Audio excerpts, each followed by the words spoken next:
आहे। आपल्या घरातला पेशंट जर आयसीयू मध्ये असेल तर आपण असं म्हणत नाही की माझं घर बांधणं चालू आहे, थांबा जरासं त्याला दवाखान्यात ठेवा, असं आपण नाही म्हणत। तर पहिले त्या आयसीयू मधल्या पेशंटसाठी आपण आपला सर्व निधी, आपल्याकडे जमा असलेला सर्व पैसा त्या ठिकाणी वापरतो आणि मग आपण आपल्या घराचं स्वप्न साकार करतो। आज आपण आहोत जळगाव तालुका औंढा नागनाथ जिल्हा हिंगोली मधुमती नदीच्या शिवारामध्ये। आपण पाहताय हे सोयाबीन पीक आहे आणि मागच्या 3-4 दिवसांपासून जी अतिवृष्टी चालू आहे त्या अतिवृष्टीमुळे हे संपूर्ण पीक पाण्याखाली बुजलेलं आहे। पूर्णतः या पिकाचा मसनवाटा झाला। फक्त पिकाचाच नाही तर संपूर्ण शेतीचा आज मसनवाटा पूर्ण मराठवाड्यात झालेला आहे। सरकारनं कुठेतरी याची गंभीर दखल घेणं गरजेचं आहे, कारण पीक विमा कंपनी ही जेव्हा पंचनाम्यासाठी येईल तेव्हा या ठिकाणी पाणी नसणार आहे आणि त्यावेळेस हाच विषय पीक विमा कंपनीवाले सांगतील की या ठिकाणी पूर आला होता का, असा प्रश्न विचारतील। कुठेतरी खूप खेदजनक बाब आहे। सरकारनं जे शेतकऱ्याचं नुकसान झालेलं आहे ते कुठेतरी त्याचा विचार करून पीक विमा असू द्या किंवा शेतकऱ्याला पुन्हा उभं राहण्यासाठी जी जी मदत करता येईल ती मदत सुद्धा देणं खूप गरजेचं आहे। मोठे मोठे जे प्रोजेक्ट आहेत, शक्तीपीठ महामार्ग असू द्या किंवा इतर एखादा मोठा प्रोजेक्ट असू द्या, 70-80 हजार कोटी रुपये त्यावर खर्चण्यापेक्षा आज शेतकरी उभा करणं खूप महत्वाचं आहे।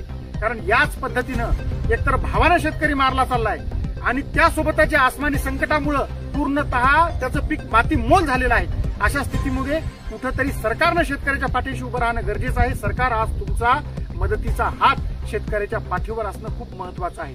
तुम्ही कंजूशी करू नका आणि कानाडोळा सुद्धा करू नका आणि निधीचे सोंग आणता येत नाहीत असे शब्द सुद्धा वापरू नका, कारण पैसा लागतोच हे मान्य आहे, पण इतर ठिकाणी जाणारा पैसा वळवून कुठेतरी आज शेतकऱ्यासाठी लावणं खूप गरजेचं आहे।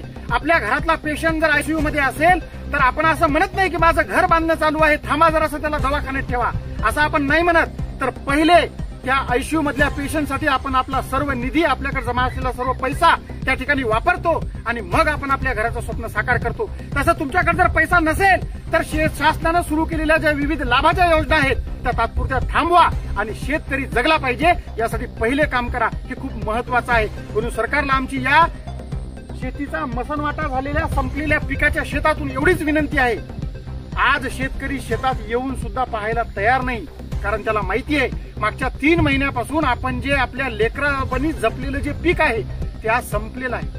हे पीक काढायचं तरी कसं, आणि काढल्याच्या नंतर हे बघा या शेंगामध्ये काहीच राहिलेलं नाही, हे बघा काहीच नाही, पूर्ण शेंग चिवळून गेलेली आहे। याचं दाणं तयार कसं होणार आणि हे नेमकं बाजारात नेऊन विकायचं कसं, आणि जरी बाजारात गेलं तरी यावरचा हाच जो छोटासा काळा डाग आहे हाच काळा डाग दाखवून व्यापारी या मालाला सुद्धा माती बोल ठरवणार आहेत, मातीच्या भावात विकत घेणार आहेत।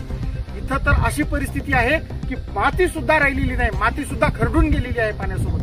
म्हणून सरकारनं कुठेतरी सहानुभूतीपूर्वक शेतकऱ्याच्या वेदनांचा विचार करून फक्त फोटो काढणे आणि दौरे करणे याच्यावर न थांबता, डोळ्यातले आसू हातानं न पुसता कुठेतरी खऱ्या अर्थानं मदतीचा हात शेतकऱ्याच्या पाठीवर ठेवून ती आसू पुसावीत, अशीच आपल्याला या ठिकाणाहून आवाहन आहे।